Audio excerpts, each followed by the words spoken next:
Hello दोस्तों, मैं self doctor Dinesh Kumar, chief consultant physiotherapist the royal physiotherapy clinic Nayapura Kota. क्या आपको भी ऐसे सिम्टम है कि जब भी आप खड़े होते हैं तो आपको पेन होता है, और साथ में अगर आप पीछे बेंड करते हैं और साइड मूवमेंट करते हैं तो आपको ये पेन जो है ज़्यादा होता है, और आप जब भी चलते हैं तो आपको पेन होता है? यानी ये सब सिम्टम्स जो आपको अगर है, और आपके लोअर लिम्ब में पेन और ग्रेन में पेन, हिप में पेन, और आपके ये सब सिम्टम देखने को मिल रहा है, तो हम लोग मान सकते हैं कि ये लंबर कैनाल स्टेनोसिस है। इसमें क्या होता है, कैसे सारे सिम्टम होते हैं, डायग्नोस क्या होता है, किन लोगों में देखने को मिलता है, कोजेस क्या है इसके, सारी चीज़ें मैनेजमेंट के साथ साथ हम लोग सारी चीज़ें शॉर्ट में समझेंगे यार।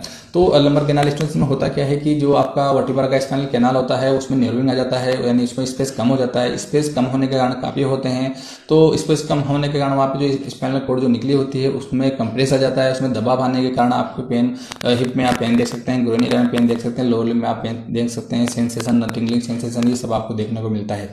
किन लोगों में ज़्यादा होता है, तो ये 50+ वाले लोगों में ज़्यादा देखने को मिलता है। कोजेस क्या होते हैं इसके, ऑस्टियोआर्थराइटिस और रूमेटॉइड अर्थराइटिस इसके मेन कोजेस होते हैं।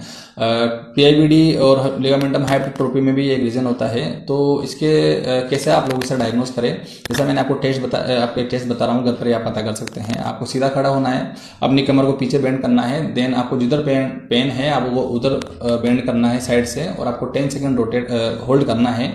देन आप देखोगे आपको पेन आपका इंक्रीज होता है, तो आप समझ सकते हैं कि आपको सिम्टम है। लेकिन ये कंफर्म के लिए आपको जस्ट अपोजिट यानी कॉन्ट्रालेटरल में बेंडिंग करना है, सेम ऐसा ही आपको टेस्ट करना है। अगर आपको रिलीफ आता है तो आप समझ सकते हैं आपको लंबर कैनाल स्टेनोसिस है।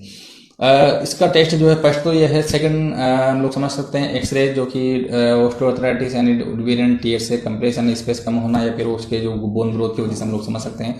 सबसे जो फाइनल टेस्ट होता है वो हम लोग एमआरआई से ही पता लगा सकते हैं, उसमें कितना डायमीटर आपका कम हुआ है, कितनी एमएम आपको डायमीटर उसमें बचा हुआ है।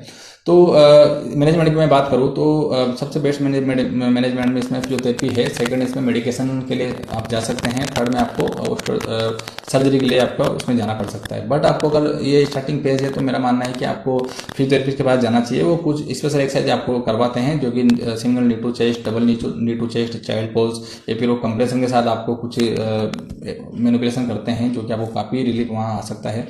कुछ मॉडलिटीज भी वो यूज करते हैं जो कि पेन रिलीफ हो सकती है।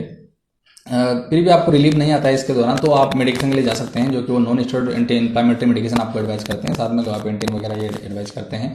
अगर आपको फिर भी रिलीफ नहीं आता है और आपके सिम्टम जो है वो बढ़ते चले जा रहे हैं, यानी आपका पेट जो है जिस तरह आपको दर्द होता है वो वीकनेस हो चुका है, उसका जो है कमजोर हो चुका है, और अगर आपको बाउल एंड ब्लडर में आप पे बिल्कुल कंट्रोल आपका कम हो चुका है, तो ये सीवियर कंडीशन की तरफ ये इंडिकेट करता है।